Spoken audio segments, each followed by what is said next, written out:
All right, we're going live. Hello and welcome everyone to another installment. Happy Friday. Another installment of Get a Clue in 52. This edition is for coaches. By now, you know the Get a Clue in 52 series is a series of tips books. There's 52 in every edition, so I have a year's worth. And what better way to come online? What better way to come online every week for free to discuss content, make myself available, create an opportunity for people to join the discussion than to do it this way. Now, we started a couple years ago. The first edition of Get a Clue in 52 was just kind of generic for expanding self or business. The 5 categories that made up the 52 tips were communication, networking, marketing, sales, and accountability. And then we did a second edition of Get a Clue in 52. I brought in a partner, a co-author, a client of mine, and we did the entrepreneur edition. So the 5 categories in the entrepreneur edition were business acumen, personal branding, business ownership, leadership and influence, and work-life balance. And that's what those 52 tips were all made up of. And we would read that once a week, every Tuesday night. We would read for a half an hour and stream into my social media. And then we would get off and get into his social media and stream into his. It was a fun project. And then it got me to this year. And I was asking myself, what would I want to do? I knew I wanted to do a Get a Clue in 52 book. I have the vision that I'm going to do one of these every year. We'll see how that goes. At least for 10 years, I've got the ideas already. But this year, what did I want to do? I wanted to do something for coaches. Because, and first of all, aspiring and emerging coaches. When I started coaching for money, the first time I coached for money was back in like 2007.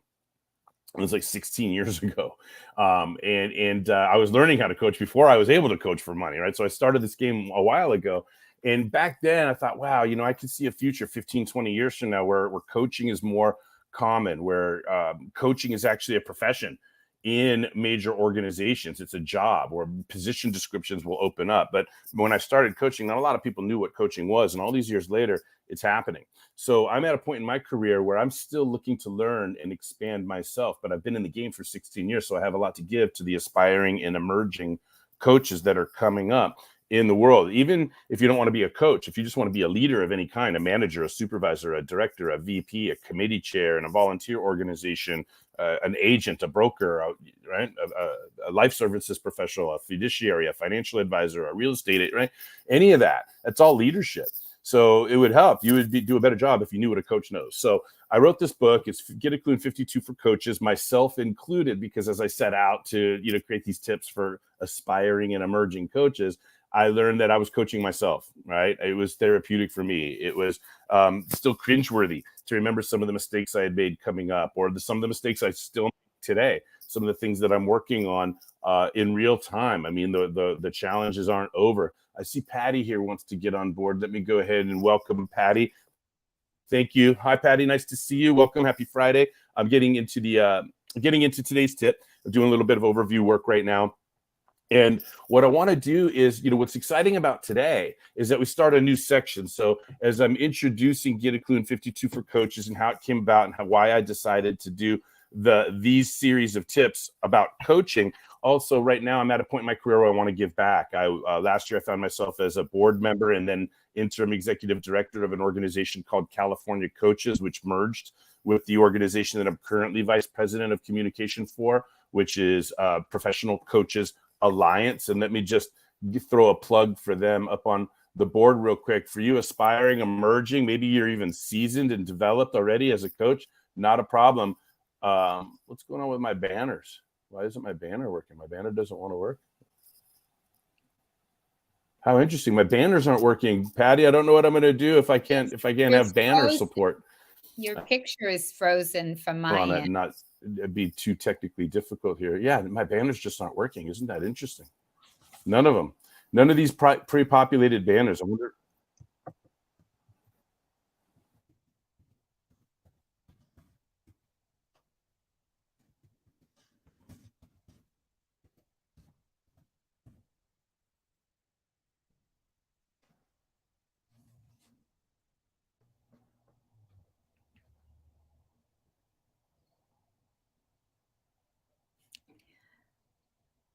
I have a feeling your internet is not working.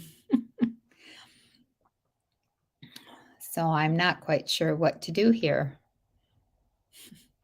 I could just talk about Jeff in the book, Get a Clue in 52 for coaches. And it has 5 sections: self-promotion, engagement, practice building, motivation, and accountability. So those are all really big topics, but he breaks them down into some wonderful clues. Right now, I think we're on clue number 21, which is the start of motivational coaching.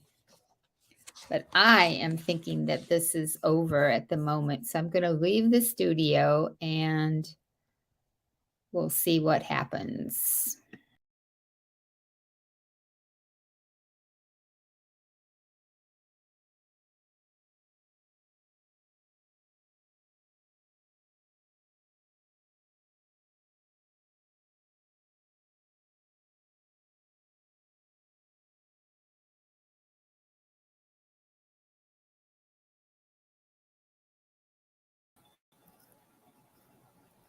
All right, I'm back. I made it. I see the clock is still ticking, so the stream is still going. My apologies to anybody out there, but let me just disclose this, which I haven't yet. I'm in Las Vegas. I'm here in town. I'm going to see my brother later on to play golf. I'm taking care of some property matters, and we got some work to do. So I'm not in my normal surroundings. So that could be why the internet bailed on me. But let me go ahead and just catch back up where I was going to do where I was introducing today's session is to let everybody know that we're starting a brand new section today. So the 5 sections in Get a Clue in 52, the first section that we covered at the beginning of the year, there was 11 tips. It was about self-promotion. It was about becoming a coach and promoting ourselves as a coach and getting comfortable with the identity of coach and the idea of not just believing it inside of our head and getting familiar and comfortable there, but then familiar letting the rest of the world know. And how do we present that? How do we communicate that? And what are some ways that we communicate? And what are we mindful of when it comes to self-promotion? And what's interesting, I wonder if my banners are going to work now, right? Let's see. Yeah, hey, welcome to Get a Clue in 52. All right, this is dedicated to the Clueback family. Hey, thank you, Troy, for writing the forward. And in self-promotion, we went through these tips, right? And I'm not going to read them or elaborate on the Clueby snacks, but just to make it as part of the recording, is we had 11 tips in self-promotion, getting clear about what we're doing and why we're doing it and who we're doing it for, and really, really mentally owning that I want to earn money as a coach thing. That was a big part of it. But as we get through these tips in self-promoting, forget the how, let's focus on the benefits, right? Get intimate with our who. Let's use public speaking. Let's use networking. Perhaps the most important tip, whichever one we're talking about, but the last tip in this section was tip 11, which is little pink spoons. And this is where I'm communicating using the analogy of Baskin-Robbins and the little pink spoons of ice cream. One of the best ways I ever learned how to self-promote, to promote myself so that people knew what I was doing, what I was capable of, how I was able to solve their problems or help them achieve the things they want, was to give a demonstration, which is to show you. It's a form of self-promotion marketing, but as we see, it's like a transition out of marketing and out of self-promotion into engagement, enrollment, or sales, if you will. So that's the second section of the book, is engagement, enrollment. How do we get people engaged? How do we get people enrolled in our coaching? Or how do we get permission to lead others, right? A lot of times, somebody's your leader just because they're your boss. It's just a matter of authority. But what about permission to engage? What about the emotional inquiry? What about the connection? What about the rapport building? What about on and on and on? So I don't want to just, I don't want you to just do what I say because I'm your boss. You'll be getting in trouble if you don't, right? I want you to do what I say. I don't even know if I want you to do what I say. What I want to do is talk with you and help you arrive at your own answers about what you want to do and then support you in those decisions, right? In corporations and companies, it's a little different. But we have 9 tips. We finished last week 9 tips on engagement or enrollment. The first of which, save that. The first of which is to make peace with that it's not about me. I like to serve. I want to help people, but it's all about me because I'm not going to have a coaching practice or a business if I don't learn how to enroll people in coaching. So we have to bring those into balance, secure our mask first. How many people can we really coach and serve if we never earn an income from coaching? All of those things have to be brought into balance. Step number 2, or tip number 2, as we get ready to deliver complimentary coaching sessions, and there's 2 of them, not 1 and not 0 and not more than 2. There's all kinds of reasons that we elaborate on for that. Is we want to set their expectations, all of their expectations. How much time will it take? Do they need to write something down? Is it Zoom or in person or phone? Do they need to read anything or do any assignments ahead? However you do it, But the main expectation that you need to make sure that you set is that after complimentary coaching, they're going to make a decision, or they're going to have an opportunity to enroll or decide if they want to enroll. If you fail to set that expectation, everything else that you're doing is going to be challenging if you want to enroll clients in coaching. All right. Then we talked about actually delivering, conducting the actual session. And the first thing that you do in complimentary coaching is build authentic rapport. We have all kinds of tips and strategies and techniques about how to do that. And primarily among them is the patience to do it and the dedication to do it. A lot of people will walk into your office and say, oh, nice picture of a fish on a boat. I like to fish too, and think you have rapport. It takes more time, more effort, more dedication, more technique, more skill set than that.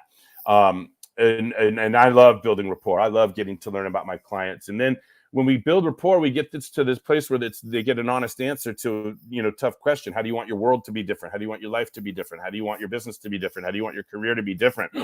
Nobody's ever asked me that. And so what we need to do is create slices into the onion so that it's easier for them to peel their own onion and give us honest answers to those questions. And then after we've got honest answers to those questions, we want to get leverage, which is figuring out, well, now that I know what you want, how bad do you want it?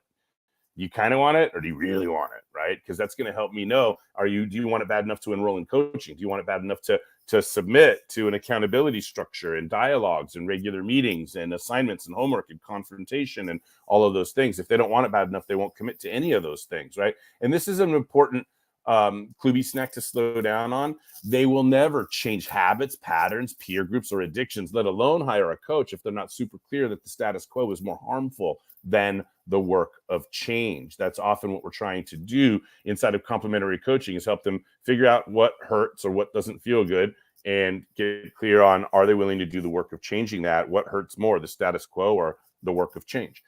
That's often what we do as coaches in complementary coaching.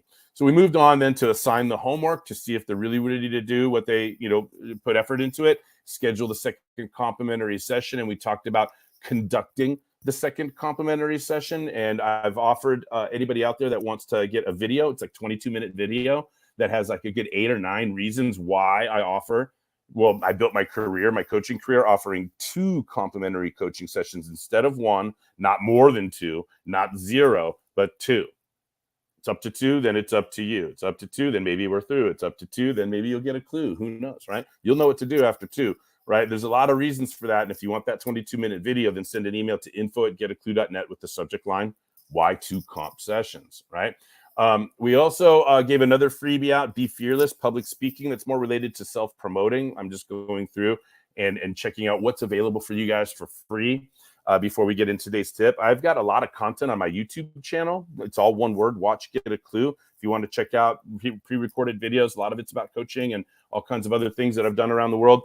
Check that out. And then you can always schedule one-on-one time. If you're very interested, I'm still I'm kind of busy, but not so busy that you can't schedule with me if you're interested in figuring out what this is all about. So that is the review of tips. As a matter of fact, I don't have a banner here for tip number 20. So let's go ahead and get into it. The last tip, let me remove this one, the schedule with Jeff one. Let's go ahead and hide that one. And so let's get into tip 20 last week, the last tip of the section. It's funny, I don't see a banner for it. I'm wondering why I didn't write a banner for it. I don't remember. It's a week ago, so long ago already. All right. But here's what we go. What we're talking about here on tip number 20 last week, it was a long tip, is winning one-on-one enrollment conversations. How do we win the one-on-one enrollment conversations? So what we talked about last week was, after we've conducted the first complimentary session, after we've conducted the second complimentary session, now at the end, we've set the expectation, like, hey, we're done with 2 sessions. Would you like me to be your coach? Would you like to have an enrollment conversation? It'll only take 5 minutes to have an enrollment conversation. And we talked last week about what's mandatory when people enroll in coaching, and then what are the variables. And if you could say, hey, here's what has to be done if you want me to be your coach. Here's what's mandatory. But here are the variables that we can customize for your situation. And you lay that out there, you should be able to enroll more people in coaching than otherwise. I broke all of that down last week. So that takes us to the new section on motivational coaching. And what I've got here, starting on page 85, is going to page 88, is 1, 2, 3. Let's just call it 3 pages of overview of motivational coaching. And then today's specific tip number 21, is outcomes for motivational coaching. So I'm going to get ready to create this banner. So it's up, right? Tip number 21, outcomes for motivational coaching. That's what we will be talking about today. Add the banner, right? But before, I think what I want to do, I'm afraid of seeing 3 pages and reading word for 3 pages. But I think I'm going to go for it and just lay this down. Patty, do I have your support on this? And before I do you have any questions or anything, or any comments on anything that I've talked about so far? No? All right. So we're in the section. We're going to have 10 tips on motivational coaching. Let me just create this banner. 10 tips on motivation. All right. So that's where we are. 10 tips in motivation. And let me go ahead and start with this banner up. This is an overview now for today's tip and the following 9 that'll come in the next 9 weeks after today. Here we go. Page 85. Get a clue in 52. Happy Friday, everybody. Motivational coaching. I have always believed that once a person is enrolled in coaching, that the rest is downhill or easy by comparison to the challenge of winning one-on-one enrollment.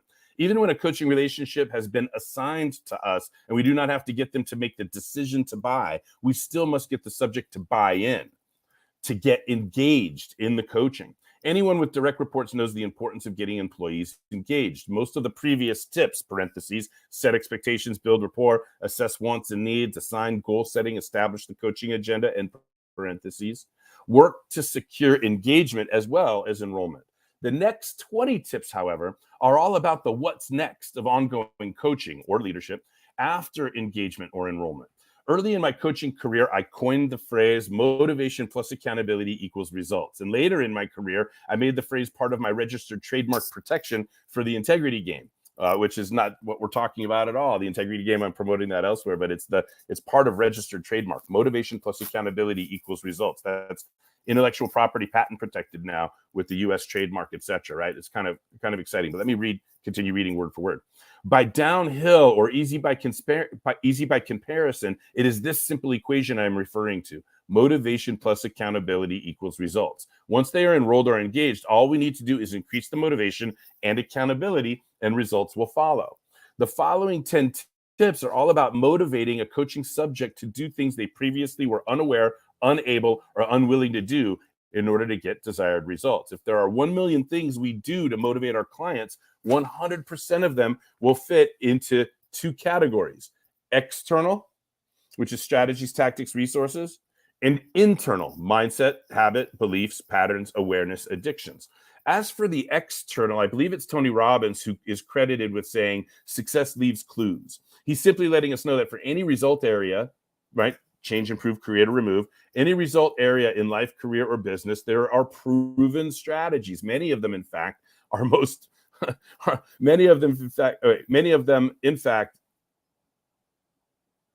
that's a typo. I got to correct that. Most are readily available in different forms, whether it's books, audio courses, teleseminars, workshops, webinars, YouTube, etc. Right? Virtually any proven strategy is just a click or 2 away. And at least one of them is perfect for your client or your prospect or your subject of your leadership, right? So it's worth repeating. Success leaves clues. This time I spelled it properly, KLU with the smiley face, right? All right, therefore, part of the training to be a coach is the study and consumption of strategies in the result areas that our coaching will focus on. Staying effective as a coach relies partly on making strategy consumption part of our part of our continuing education commitments. Let's see, we got somebody else wanting to come in here. Zach, I'm going to jump you into the stream. Welcome, Zach. Nice to meet you. You are officially in. I'm reading the overview to this section. We'll get into the tip and discussion momentarily. Zach meet Patty. Patty meet Zach. I think you guys have met each other before online once. Anyway, let me get back to this. We need to find, learn, and be ready to share, teach, train clients on the strategic and tactical information that will get them into action where previously they were doing nothing. It's one thing to tell someone where to go or to help someone define a destination. It's entirely another thing. It's entirely another thing, I should say, to give them a map with directions and a canteen full of water. Even a compass alone could be enough to create or maintain the motivation to proceed. Either way, having logical steps to follow, detailed instructions, directions, and tactics that are laid out chronologically or systematically will motivate someone to act where they may not have otherwise. My favorite metaphor to use when explaining this is my wife asking me to make dinner for the kids, right? If all she does is ask, I might be there stuck, wondering what to do and end up ordering out. But if she says, quote, make dinner for the kids and the ingredients, pots, pans, cooking instructions are all set out for you in the kitchen, end quote, I'll spring into action right away. Even if I make mistakes, I'll still be motivated to cook versus order out or remain stuck with those external motivators, strategies, tactics, and resources. 7 of the next 10 tips are all about strategy for the common areas of life, career, business that people need help with. Of course, all the best strategy, tactics, and resources in the world will fail to motivate the person who is in their own way. To follow on the metaphor above, it doesn't matter if the ingredients, including backup ingredients in case I spill, drop, damage, burn, or butcher the original portions. Patty, I thought that you might laugh there. We don't just need ingredients, we need backups in case, I'm going to say it again because it's fun. Spill, drop, damage, burn, or butcher the original portions. Thank you, Patty. If they're laid out and prepped, it doesn't matter if the cooking instructions are written out on paper next to an iPad playing the YouTube video of an instructional chef walking learners step by step through the process. It doesn't matter if there are primary and backup utensils, extra pots, pans, and towels, napkins, counter, and sink space. None of that matters if I believe I'm a klutz, traumatized by a childhood cooking accident that resulted in burns, and I will ruin the food or hurt myself. Despite all the external motivation, strategies, tactics, resources, backups, etc., I'm still not cooking if I believe myself to be a klutz. So what I've used more often is your client, your prospect, your direct report. They could be the best trained sailor to ever sail the seas and can be assigned the most skilled, dedicated, loyal, and plentiful crew. And you could be equipped with the best maps, the best ship ever built. You could be given a blank check from the king to trade with should you ever discover new land. But despite all of those advantages and external motivation, if you believe the world is flat, you're not going. Internal motivation then is all about intervening in the beliefs that precede behaviors. A belief is a feeling of certainty that something is true. What it takes to intervene in a belief, let alone actually change one, is a monumental skill set to have as a coach. That is if there's a Kluby snack in the opening piece, that's it. I'm going to say it again. What it takes to intervene in a belief, let alone actually change one, is a monumental skill set to have as a coach. So the final 2 tips of this section are all about intervention, and they are perhaps more important than all the preceding 7 tips on strategy combined. For starters, though, today's tip number 21, opens the section with a summary of practical outcomes for motivational coaching on a session-by-session basis. So there you have it. That is the introduction. We talked about the first 11 tips of the section. We talked about the second 9 tips, the first 20 tips overall, which are on self-promotion and getting clients, getting people enrolled or engaged in our coaching and our leadership. And now today is the first tip out of 10 on once we have permission to lead, once we have a client, once we have the coaching client on board, how do we motivate people?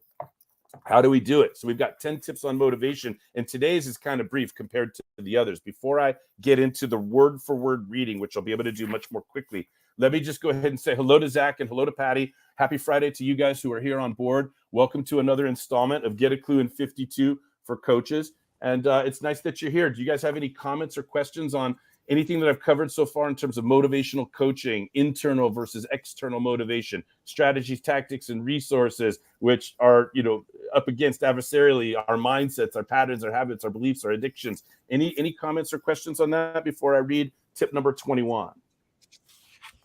I just want to say how relatable your metaphor of cooking is. It's always wonderful to hear that. Well, it's funny to me. Thank you for that. Thank you. But it's funny to me that usually the metaphors I use where I'm bagging on myself are the most memorable for others. Like, I'm a klutz, I'm paralyzed, I'm stuck. Marianne asked me to make dinner for the kid. So I like making fun or not making fun of myself, but having fun with myself if there's a really good, metaphor available there. All right, let's go ahead and get into this. Tip number 21 is the first tip of these 10 tips on motivational coaching. And let's just go ahead and read it word for word and see where the conversation takes us today. Page number 89, if you're following along at home with your version, available on Amazon.com. All right. A simple explanation of motivational coaching is to get people unstuck.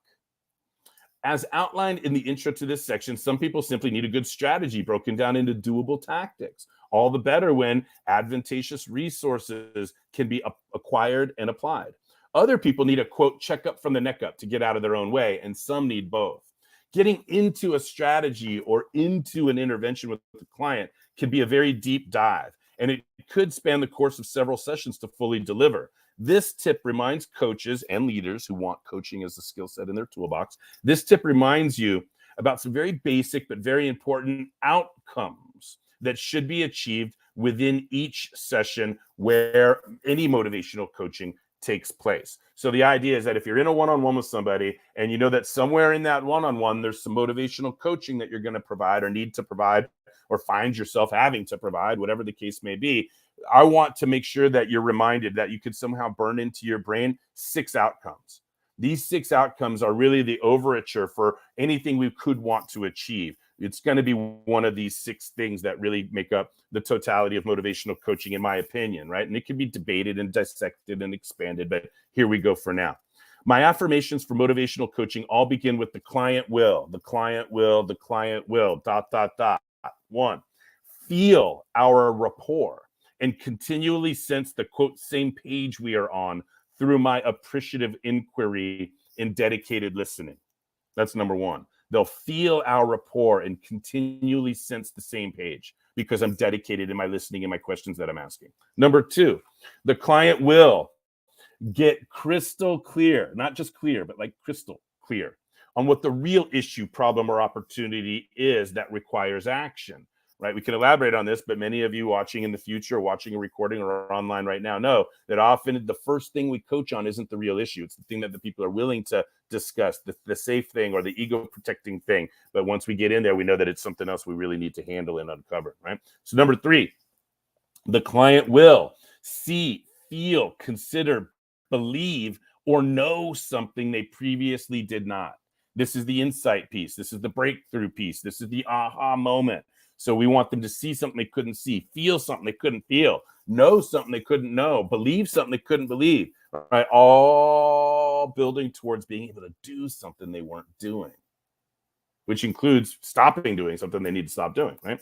Does this make sense? So see, feel, consider, believe, or know something that before that session they did not. And maybe sometimes, Zach is on the line. Sometimes this happens all the time with Zach. I bring up stuff in our session that I know he knows already. Right? But that this is the time to remind him that he knows it. And it serves almost as if knowing for the first time because it's contextualized as a new level of learning, a new aha, a new understanding. I'm not going to, if I'm coaching somebody like Zach, there's not going to be much to tell him that he doesn't know. Right? So it's a different situation. Right? So let's move on. Number 4 is the client will feel, and same thing with you too, Patty. We talked about this last week, how if it's under the sun, Patty, you probably know, like you're so well-traveled, well-studied. You used to do corporate library in addition to all the personal, professional growth. I mean, I would scratch my head for a long time to imagine something that I know that you don't. Does that make sense? Right? But that doesn't mean I'm not effective if I'm coaching you or anybody else that has the same knowledge, right? But we want to create that breakthrough, that aha, that new contextualized level of understanding. Remind somebody what they already know in the context of what we're working on right now. That's sometimes super powerful. All right, next. The client will feel better / empowered and have a readiness to act on whatever the problem or opportunity is. Number 5, the client will arrive at decisions on their own, aided by the light I shine on their choices, but they'll arrive at the decisions on their own. Motivational coaching is never telling people what to do, ever, ever, ever. It's never, hey, you need to do this, you need to do that, do this, do that. We are skilled. We're world-class in our motivational coaching if we can shine light on choices and help our clients make good choices and then support them in those choices. Finally, the client will commit to at least one observable action item directly aimed at resolving the problem or the opportunity. So we're talking about motivational coaching, but remember, it's motivation plus accountability that equals results. So motivational coaching isn't absent of any accountability coaching. There's always at least one action we want somebody to take. that they would not have taken without the motivational coaching, or without the insight, the breakthrough, the feeling, the readiness to act. We're like, all right, now that we've gone through all of that, what's one thing that you're going to do this week or in between now and our next session that without the last 59 minutes or 29 minutes or however long the session was, you would have never thought to have done that, or wouldn't have had the empowerment to do that? But what's one thing that you could commit to that would anchor, apply, actualize, operationalize the value of the coaching session we just had? So let me sprint to the finish line on the tip. Imagine using the 6 bullet points above as a checklist to use within any session that you feel you're delivering motivational coaching. Imagine asking your client at the end of the session to confirm, sign off, if you will, that these outcomes were in fact achieved within that session. When I'm training coaches, the bullets above are part of my rubric for evaluating motivational coaching effectiveness. As you read the tips that follow, perhaps adding to your motivational coaching acumen, stay mindful of the affirmations above. So what I'm saying there is we're going to get into 7 tips on strategy, providing strategies in areas of life and business. And then we're going to get into 2 tips on intervention. When we're doing those 9 tips over the next 9 weeks, keep these 6 outcomes in mind. So here's the tips, but here it's still the 6 outcomes serve as umbrella for everything that we want to do in motivational coaching. So 30 minutes in, even with a technical glitch interrupt with the Las Vegas hotel Wi-Fi, connect, I was able to get back on board and finish up today.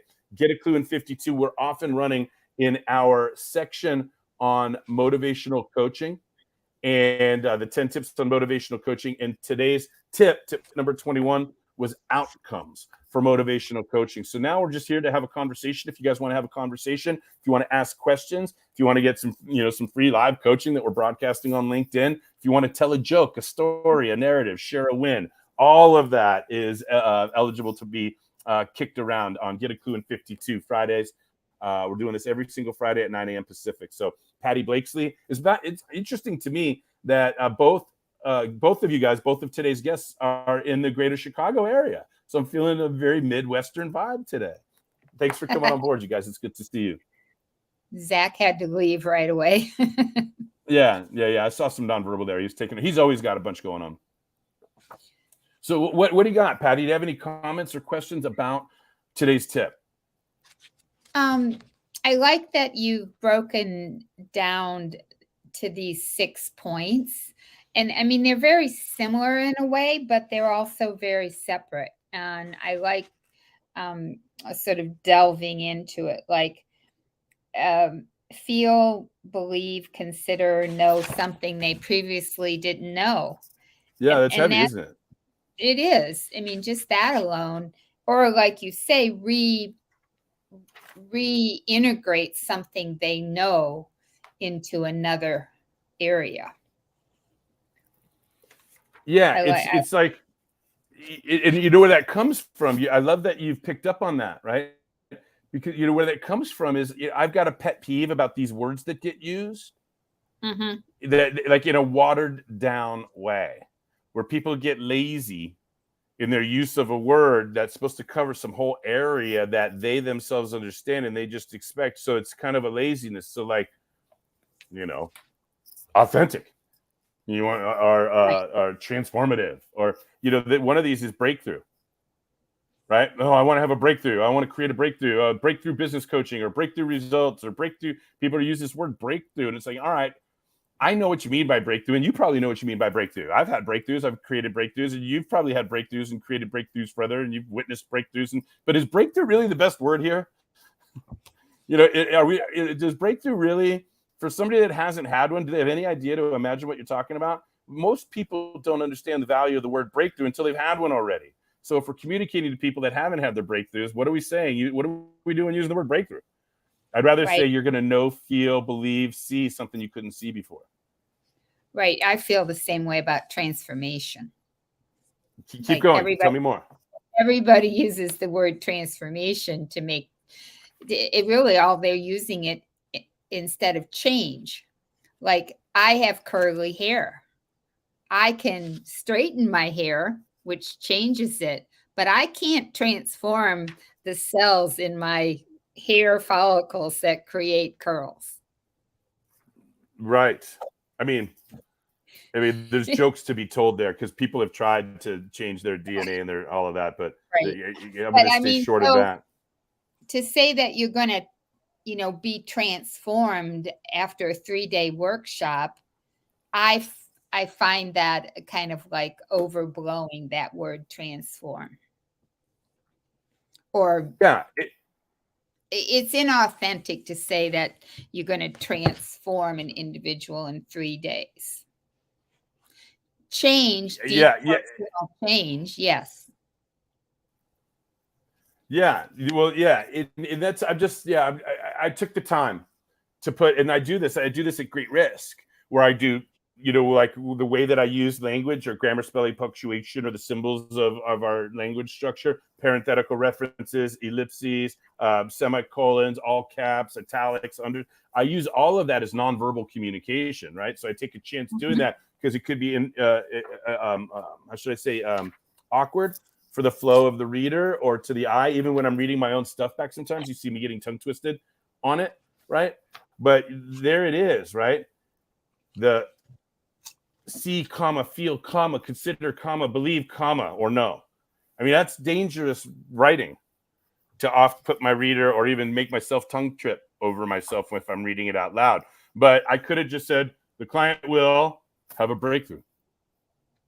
Right. I mean, consider the alternative. I could have been lazy, incomplete, unengaged with what I was writing, just trying to get done with it. And I could have just said, the client will have a breakthrough.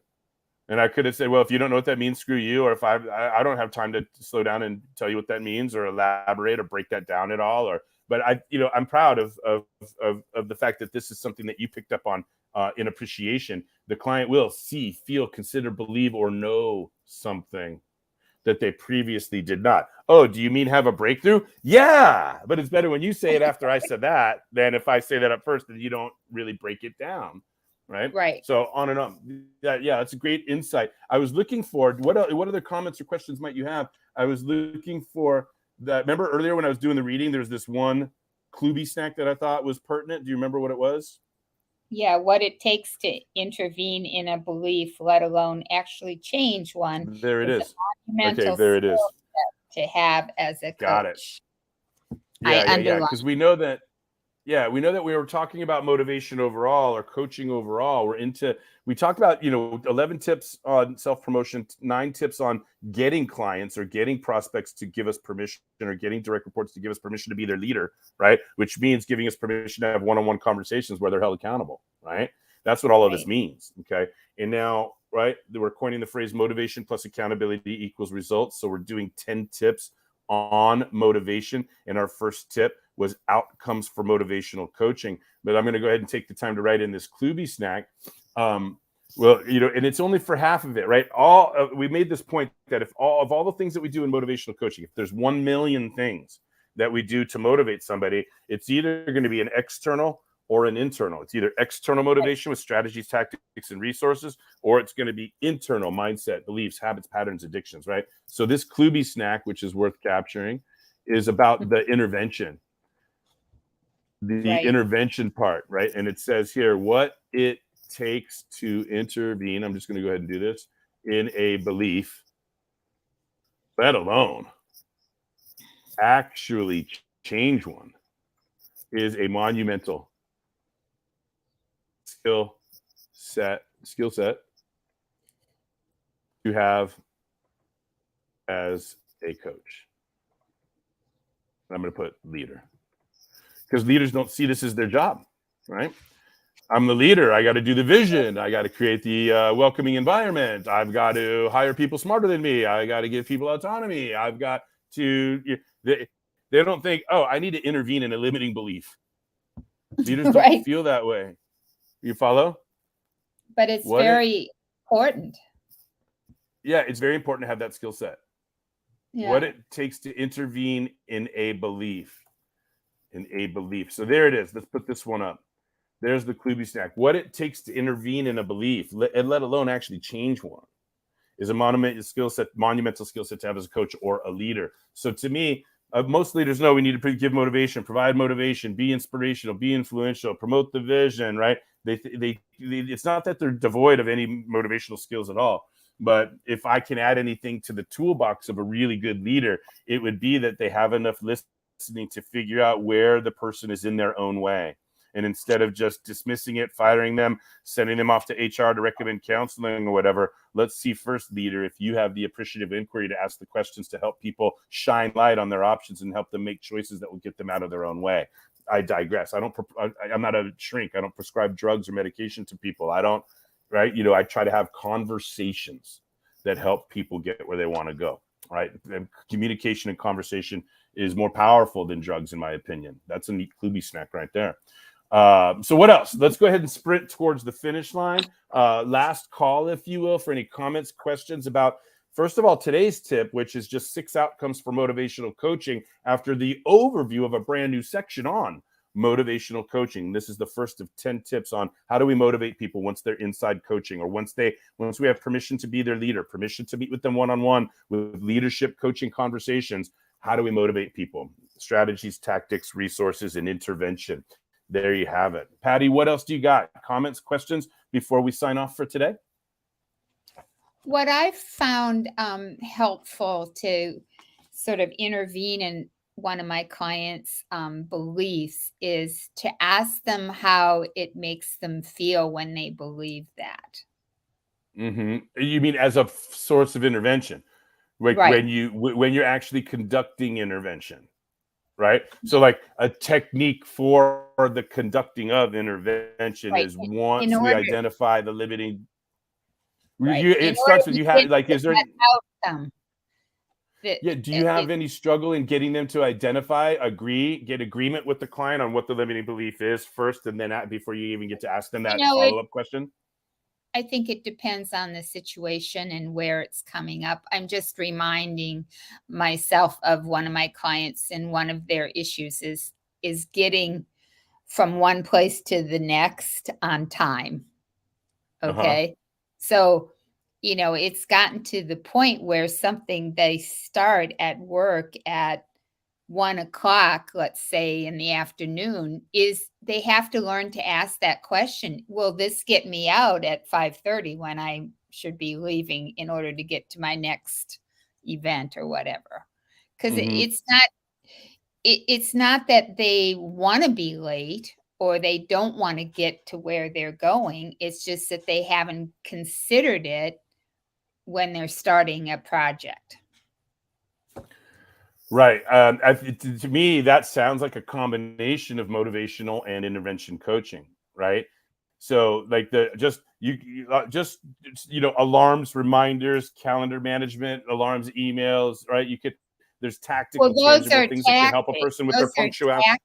But the real issue is, what's my decision making? What do I believe about punctuality? What do I believe about why am I vibrating in a way that constantly has my decision making stack up to a lack of punctuality, a lack of self-management? What does that look? Right. What do I believe around all of that? What at the focal point of decision making, when they just make a decision that's going to make them late to the next thing, what's going on there, and how do we unpack and unravel and get them to see that? And then that's where how does that feel? Right. And then Right. as one extra step to identify the emotion that they could be addicted to, right? That is creating the negative decision making. Yeah. I'm assuming, right? Very important. Yeah, If we no, can.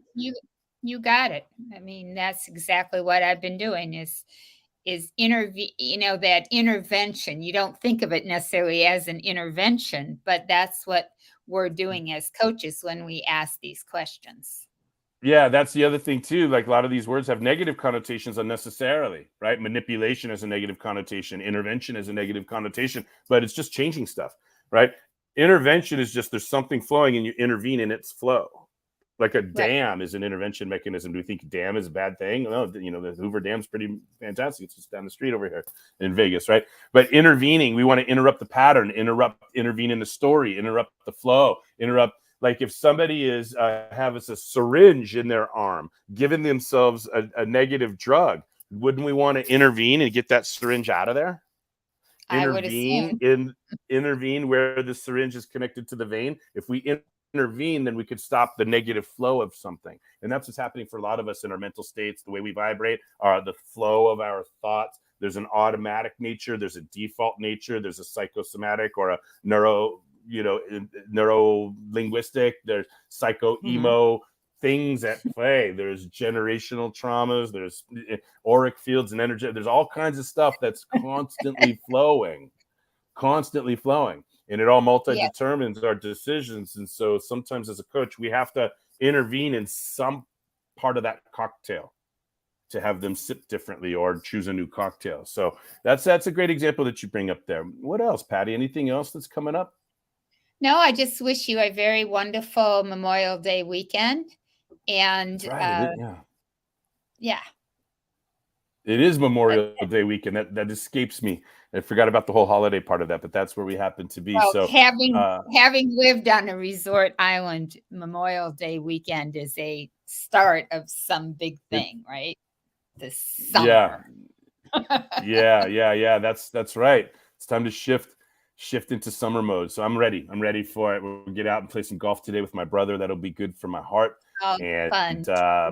and we'll take care of some real estate while we're in town. That's in motion. And then we'll get back home to the wife and the kids and the dogs and all the craziness. So it's good to see you, Patty. Thank you for supporting me on another installment of Get a Clue in 52. This edition is for coaches. 21 tips down, 31 to go. We'll see everybody next week. Take care now. Bye. Thank you. Bye. Well, yeah. Mwah. There we go. See you. Thanks.